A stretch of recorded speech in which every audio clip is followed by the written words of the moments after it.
ಸೈಡಲ್ಲಿ ಈ ಥರ ಆಗ್ತಲ್ಲ ಅಷ್ಟಕ್ಕೆ ಅದೆಲ್ಲ ಏನಿಲ್ಲ. ಏನಾದರೂ ಅದರಿಂದ ಸಿಂಪ್ಟಮ್ಸ್ ವೈಟ್ ಫೇಸಿಂಗ್ ಜಾಸ್ತಿ ಕೇಳಿದೆ, ಅಲ್ಲಿಂದ ಸ್ಪ್ರೆಡ್ ಆಗುತ್ತಲ್ಲ.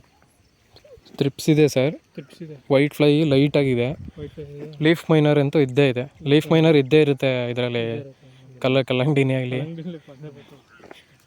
ಈಗ ಬೆನಿವೇ ಮಾಡ್ತೀವಿ, ಅದಕ್ಕೆ ನಾನು ಅಲ್ಲಿ ಇಟ್ಟಾಗಲೂ ಫುಲ್ ಸುತ್ತ ಎಲ್ಲ ಇದು ಪ್ಲಾಸ್ಟಿಕ್ ಇಲ್ಲೇ ಬರ್ದಾಗಿತ್ತು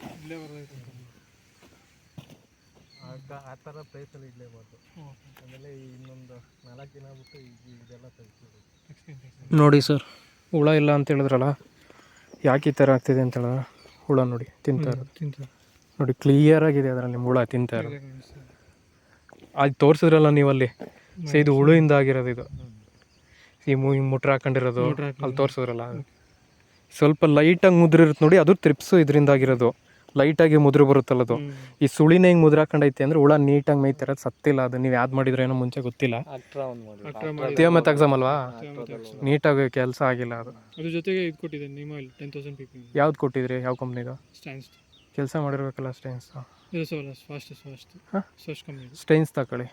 ಹಾಂ, ಲಾಸ್ಟ್ ಇಯರ್ ಎಲ್ಲ ಸ್ಟೈನ್ಸ್ ಮಾಡಿಸಿದ್ದು, ಚೆನ್ನಾಗಿ ವರ್ಕ್ ಆಗೈತೆ. ಸ್ಟೈನ್ಸ್ ತಗೊಳ್ಳಿ. ಚಿಕ್ಕ ಗಿಡಕ್ಕೆಲ್ಲ ಮಾಡ್ಬೋದಲ್ವ? ಡೋಸೇಜ್ ಕಡಿಮೆ ಮಾಡ್ಕೋಬೇಕು. ಸೂರ್ ಹೆಚ್ಚು ಕಮ್ಮಿ ಆಯಿತು ಅಂದ್ರೆ ಇಲ್ಲೇ ನೋಡಿ ಫೀಲ್ಡ್ ಹೆಂಗೆ ಆಗೈತೆ. ಬರ್ನ್ ಆಗೋಯ್ತಲ್ಲ ಅದು. ಮೊನ್ನೆ ಮೇಲೆ ಹಾಕಿದ್ದೀನಿ. ಗೊತ್ತಾಯ್ತಲ್ಲ ಏನಕ್ಕೆ ಆ ಥರ ಇದಾಗಿರೋದು ಅಂತ. ಸತ್ತಿಲ್ಲ, ಎಲೆ ತಿನ್ನೋ ಹುಳುಗಳು. ಇಲ್ಲೇ ಕಾಣಿಸ್ತಿದೆ, ಲಾರ್ವಾ ಕಾಣಿಸ್ತಿದೆ.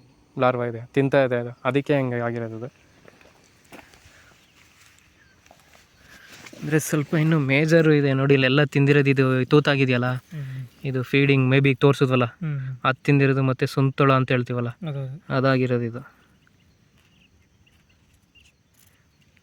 ಬೆನಿವೆ ಮಾಡಿದ್ದೀನಿ ಇವತ್ತು. ಈಗ ಮಾಡಬೇಕು. ಮಾಡಿದ್ದೀರಾ? ಬೆನಿವೆ ಮತ್ತು ನೀಮೈಲ್ ಹಾಕೊಂಡು ನೀಮೈಲ್ 7 days ಇಂಟರ್ವಲ್ ಮಾಡ್ತಾ ಇರ್ತೀನಿ. ಬನ್ನಿ ಸರ್, ಇಲ್ಲಿ ನಿಮಗೆ ಕ್ಲಿಯರಾಗಿ ಗೊತ್ತಾಗ್ತಿಲ್ಲಿ.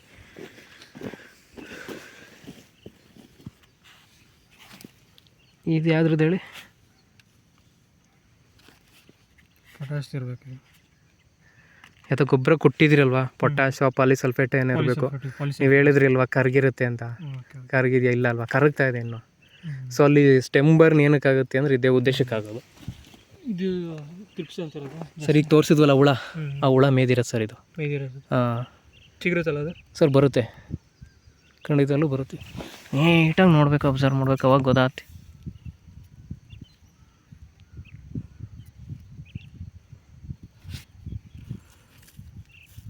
ಬರುತ್ತೆ. ಒಂದು ಸ್ಪ್ರೇ ಮಾಡಿದಿರಲ್ಲ, ಸ್ಪ್ರೇ ಮಾಡಿ ನೀಟಾಗಿ ಬರುತ್ತೆ ನೋಡಿ ಸರ್. ಇನ್ನೂ ಹೋಗಿಲ್ಲ, ಇಲ್ಲಿ ಬನ್ನಿ, ಕಾಣಿಸ್ತಾ ಇದೆ ಇಲ್ಲಿ ನೋಡಿ. ಥ್ರಿಪ್ಸ್ ಓಡಾಡ್ತಿರೋದು ಕಾಣಿಸ್ತಿದ್ಯಾ? ಕಾಣಿಸ್ತಿದ್ಯಾ? ಹಾಂ, ಅಲ್ಲಿ ಇಲ್ಲಿ ಅಂತೂ ಚೆನ್ನಾಗಿ ಕಾಣಿಸ್ತಿದೆ ನೋಡಿ. ಇಲ್ಲಿ ಈ ಭಾಗದಲ್ಲಿ ಕಾಣಿಸ್ತಿದ್ಯಾ? ಕಾಣಿಸ್ತಿದೆ. ಸತ್ತಿಲ್ಲ, ಸಡನ್ನಾಗಿ ಸಾಯೋದಿಲ್ಲ. ಇನ್ ಕೇಸ್ ಆಗಲಿಲ್ಲ ಅಂದರೆ ಮೊಮೆಂಟೋ ಎನರ್ಜಿ ಫೈರ್ದು. ಮೊಮೆಂಟೋ ಎನರ್ಜಿ ನೀಮೈಲ್ 10,000 ppm ಹಾಕೊಂಡು ಸ್ಪ್ರೇ ಕೊಡಿ. ಸೇಮ್ ಕ್ಲಾಸ್ ಇನ್ಸೆಕ್ಟಿಸೈಡ್ ಹೊಡಿತಲ್ಲ ನಾನು. ಈಗ ಬೇರೆ ಕ್ಲಾಸ್ ಚೇಂಜ್ ಮಾಡ್ತಾ ಇರ್ತೀನಿ.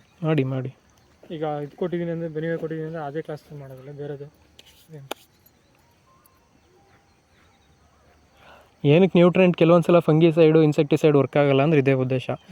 ಸಾಯಿಲ್ ಪಿ ಎಚ್ ವೇರಿ ಇದ್ದರೆ, ವಾಟರ್ pH ಮೇಲೆ ಡಿಪೆಂಡ್ ಆಗುತ್ತೆ. ಮೇಜರ್ ಸಾಯಿಲ್ ಪಿ ಎಚ್ ಏನಾದ್ರು ವೇರಿ ಇತ್ತು ಅಂದರೆ ನಾವು ಯಾವುದೇ ನ್ಯೂಟ್ರೆಂಟ್ ಕೊಡಲಿ, ಫಂಗಿಸೈಡ್ ಇನ್ಸೆಕ್ಟಿಸೈಡ್ ಕೊಡಲಿ, ವರ್ಕ್ ಆಗಲ್ಲ.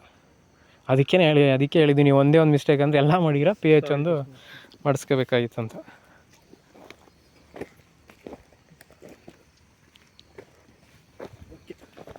ಇದು ಸೇಮ್ ಅದೇ ಪ್ರಾಬ್ಲಮ್ ಸರ್. ಸೇಮ್ ಎಲ್ಲ ಇದೆ. ಲೀಫ್ ಫೀಡರು ಇದೆ, ಆಮೇಲೆ ಇದು ಇದೆ, ಅದು ಥ್ರಿಪ್ಸು, ಲೀಫ್ ಮೈನರ್ ಎಲ್ಲ ಇದೆ. ಕ್ಲಿಯರ್ ಆಗಿಲ್ಲ. ಕ್ಲಿಯರ್ ಆಗದೆ ಇರೋದಕ್ಕೆ ನಿಮಗೆ ಈ ಸಮಸ್ಯೆ. 4-5 ದಿನ ಬಿಟ್ಟು ಬೇರೆ ಮಾಡಿ ಅಬ್ಸರ್ವ್ ಮಾಡಿ. ಒಂದು ವೀಕು ಒಂದು 5 ದಿನ ಕಳೆದ್ಮೇಲೆ ಮಾಡ್ಕೊಳ್ಳಿ. 5 ದಿನ ಕಳೆದ್ಮೇಲೆ ಮಾಡ್ತೀನಿ. ಡೆಲಿಗೇಟ್ ಇಲ್ಲ ಅಂದರೆ ಡೆಲಿಗೇಟ್ ಬೇಡ, ಮೊಮೆಂಟೋ ಎನರ್ಜಿ ಹೋಗಿ. ಮೊಮೆಂಟೋ ಎನರ್ಜಿ ಸ್ಟೈನ್ಸ್ದು ನೀಮೈಲು 10,000 ppm. ಚೆನ್ನಾಗಿ ಕೆಲಸ ಮಾಡುತ್ತವೆ.